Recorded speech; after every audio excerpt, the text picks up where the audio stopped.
ia para o Ministério do Planejamento, para a Educação, possivelmente para fomentar efetivamente outros investimentos nessa área, é possível. Mas o interessante desses dados é que o ponto 1 da Previdência era sagrado. Na nossa pesquisa foi muito claro, isso nos 5 anos, o ponto 1 da Previdência ia para a Previdência. Então, é uma sensação muito positiva pensar que eu posso eliminar todos esses tributos e esses pontos 5 que eu vou cobrar dessa base solidária, que todos vão ter que contribuir, fácil de cobrar, sem sonegação, esses pontos 5 vão com certeza para o caixa da Previdência Social. A ideia é essa, né? Que você faça um sistema de financiamento exclusivo para a Previdência, automático, o próprio banco ao arrecadar já transfere automaticamente esses recursos.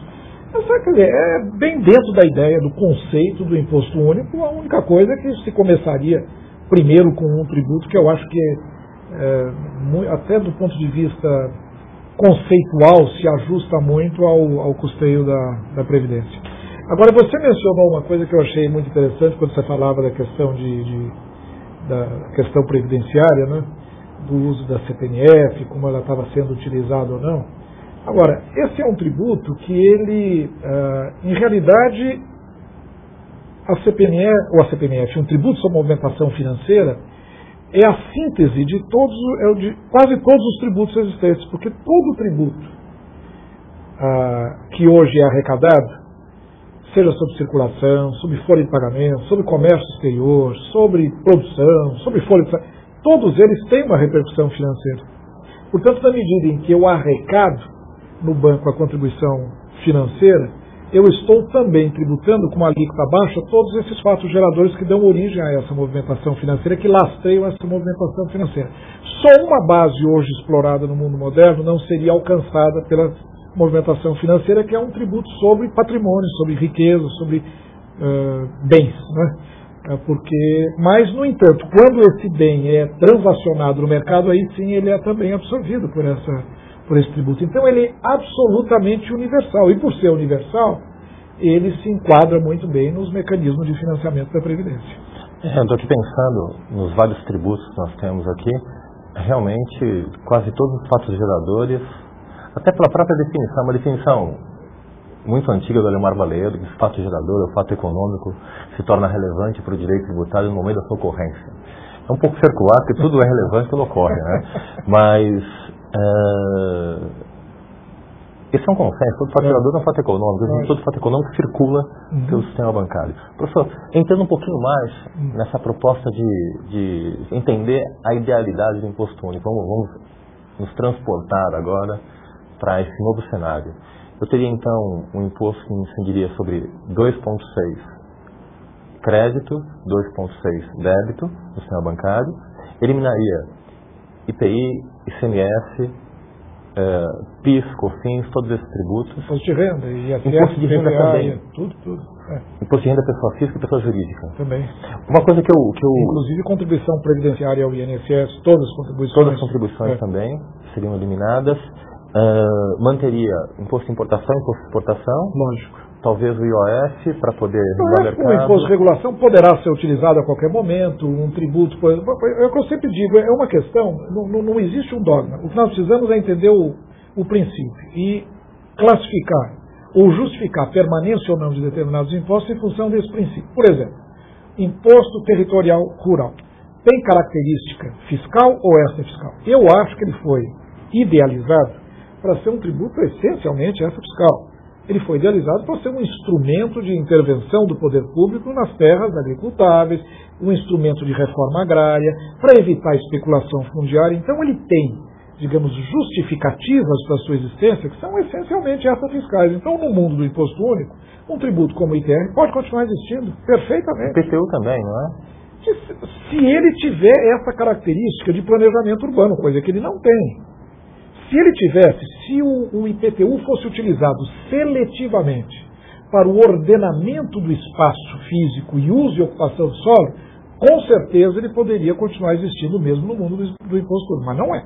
Hoje não é. Hoje ele é um instrumento essencial de arrecadação, um tributo essencialmente arrecadatório. Ele não é usado como instrumento de planejamento urbano. Então, ele não tem essa característica, essa fiscal. Então, ele seria eliminado no mundo do imposto único também. E TBI cairia também? Porque todos. quando eu faço a transação, transfiro, compro o imóvel, já está incidindo a minha movimentação, já estou pagando.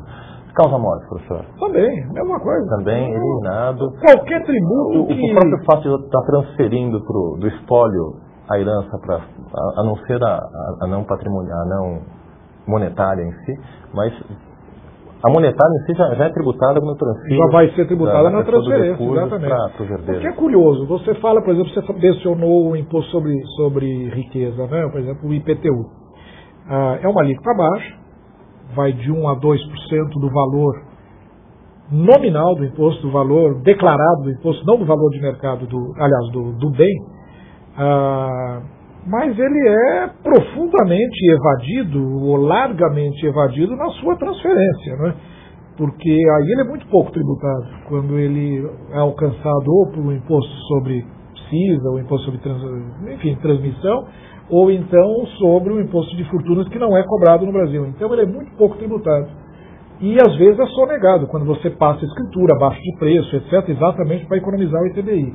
Então o que acontece? O tributo sobre movimentação financeira, ele alcança com um pouco mais de rigor nessas transferências patrimoniais, ainda que não no dia a dia sobre um valor imputado do imóvel, né? Porque se fala muito, por exemplo, em capacidade contributiva, né? Fato gerador tem que estar lastreado em capacidade contributiva. Agora eu pergunto o seguinte: a mera posse de um imóvel garante capacidade contributiva ao seu proprietário? De jeito nenhum. Esse imóvel pode estar desalugado. Esse imóvel pode ser objeto de uma pendência judicial, não está gerando absolutamente renda alguma. Então, quer dizer, eu acho que a justificação que se dá para você tributar bens patrimoniais como uma porcentagem do seu valor de mercado, pressupondo que ele esteja gerando renda, na maior parte das vezes é verdadeira, mas não é necessariamente verdadeiro que isso ocorra, né? Então, no momento que você faz uma transferência patrimonial, você já alcança parte disso que muitas vezes você não está fazendo na tributação ordinária. Deixa eu continuar no meu sonho aqui, professor. Então, eu tenho um tributo só, elimino todos os tributos, tem um tributo só que incide sobre entrada e saída, 5,2% para simplificar na movimentação financeira,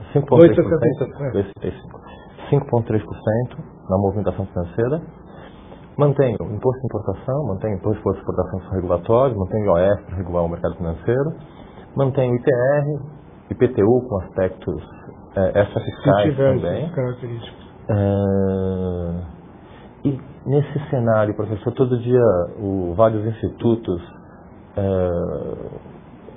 denunciam que a carga tributária está em 35%, 36%, 37%, 40%. Nesse cenário, qual que seria a carga tributária? Não, mas aí tá. Esta alíquota de 5,3% é a alíquota necessária para manter a carga tributária constante. Os mesmos 36% do PIB. Acontece que existe uma coisa que está sendo agora objeto de estudos, não só no Brasil como no mundo inteiro, que é o custo de conformidade do sistema tributário, né? Quer dizer, o imposto custa para a sociedade muito mais do que o imposto que é efetivamente recolhido no banco através de uma DAF, né? Todas as obrigações acessórias, o custo de apuração, a manutenção de equipes administrativas de auditoria e fiscalização, tudo isso acaba incidindo também sobre o custo do sistema tributário. E há estudos agora mostrando que esse é um custo extremamente elevado. No Brasil, uma pessoa chamada Aldo Bertolucci, eu inclusive participei da banca dele, fez tanto a sua tese de mestrado como a tese de doutorado na Faculdade de Economia da USP, analisando qual é o custo de conformidade do sistema tributário brasileiro. E ele chega a figuras estarrecedoras. Ele chega à conclusão que no Brasil o custo de conformidade do sistema tributário equivale a 5,2% do PIB. Ou seja, além dos 36% do PIB, que efetivamente o contribuinte, o agente econômico, transfere ao poder público através de todos os impostos, além disso, ainda custa à sociedade, além desse imposto transferido, outros 5,2% para você poder administrar esse processo de transferência. Então, o que eu digo é que a alíquota de 5,3% garante os mesmos 36% do PIB. Só que o custo social é muito reduzido. O custo administrativo da máquina pública, vai ser muito mais baixo, porque esse é um sistema, é um tributo não declaratório.